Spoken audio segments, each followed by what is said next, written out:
On va vous présenter aujourd'hui l'usine de films amateurs de Michel Gondry, que vous avez tous vu au Centre Pompidou il y a quelques mois.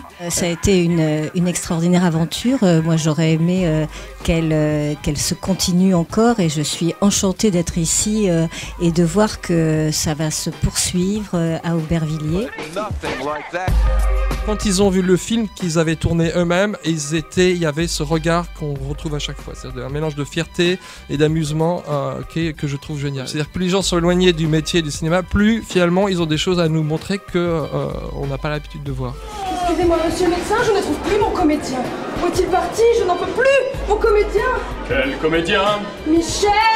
Oh, Michel est venu me voir et il m'a fait découvrir cette usine du film amateur et puis il m'a dit on va l'installer en banlieue parce qu'il y a une créativité, parce qu'il y a des jeunes, parce qu'il y a des choses à faire et puis moi j'ai dit banco. Jamel est venu visiter l'usine. Ce système libre et désordonné m'a beaucoup plu. C'est de me rendre compte qu'on pouvait véritablement donner accès à cet outil à qui avait envie. Je vous assure qu'au Centre Pompidou, moi c'est ça qui m'a marqué.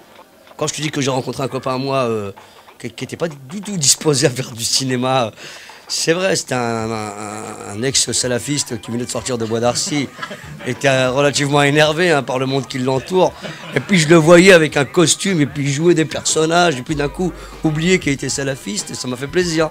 Non mais c'est vrai, d'un coup ça donne du rêve.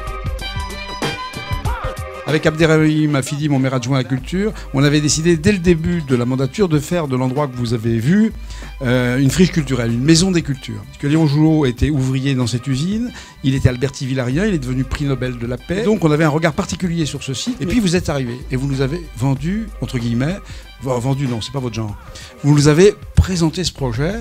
Et je dois avouer qu'au-delà de l'étonnement initial, c'est un don du ciel, quoi. C'est-à-dire que l'idée d'installer dans des locaux une usine du film amateur, de développer une pratique culturelle majeure destinée aux jeunes des banlieues, que la région Île-de-France était extrêmement investie, qu'on savait que Julien Drey, Jean-Paul Huchon allaient aussi soutenir cette initiative, pour nous, c'était vraiment un rêve qui se réalisait complètement. J'ai entendu dire tout à l'heure, pourquoi Aubervilliers, pourquoi pas telle ou telle ville? Tout le monde est le bienvenu. C'est un système qui peut se développer partout.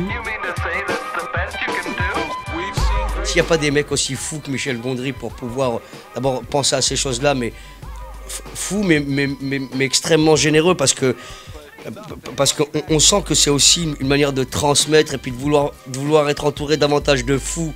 Vous la connaissez l'expression, hein, plus on est nombreux, plus ça rigole. Il est évident qu'on va voir arriver des nouveaux genres, j'en suis convaincu. C'est sûr. Ouais, un nouveau ton, c'est évident.